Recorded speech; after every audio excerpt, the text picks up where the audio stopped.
What are your memories of your matches with Bobby Eaton? He's like Brad Armstrong. You don't know how good he is. You can look at Bobby from afar and say, well, that guy's pretty good. You don't realize how good he is till you're in there with him. He's so smooth. Bobby Eaton's hands are about twice the size of mine, and he can light you up.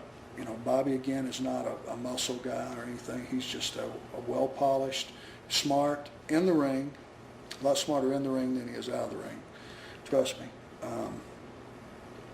Just a great wrestler. And, again, that was a learning experience. How different was the locker room when Rick left? Again, there's a lot of guys who wanted to see him go so they could elevate themselves.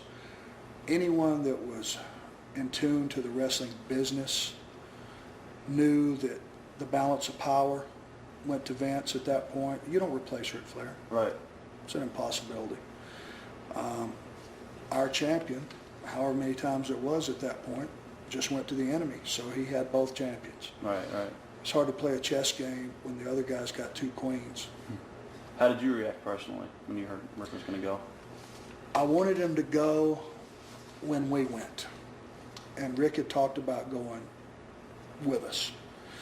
That was part of the deal because we'd had some blow-ups with Crockett, and we had went in and had some meetings, and it was the final straw with us. And we had talked, well, we'll just all go. If we all would have went, we would all still be there. Right. It would have been amazing. Can you imagine what Vince McMahon would have done with the Four Horsemen? Amazing. And I came up with the name, so in essence it was mine. It wasn't like Crockett had it trademarked. We could have took it with us if Vince would have wanted it. Can you imagine what he would have done with that? Would have been huge. Oh, that's that being right underneath Hulk Hogan, wrestling for the main event.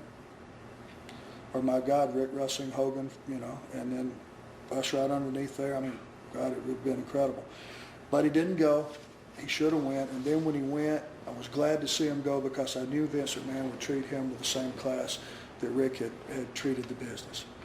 But I knew it was also too late. It was a couple of years too late. He should have went earlier.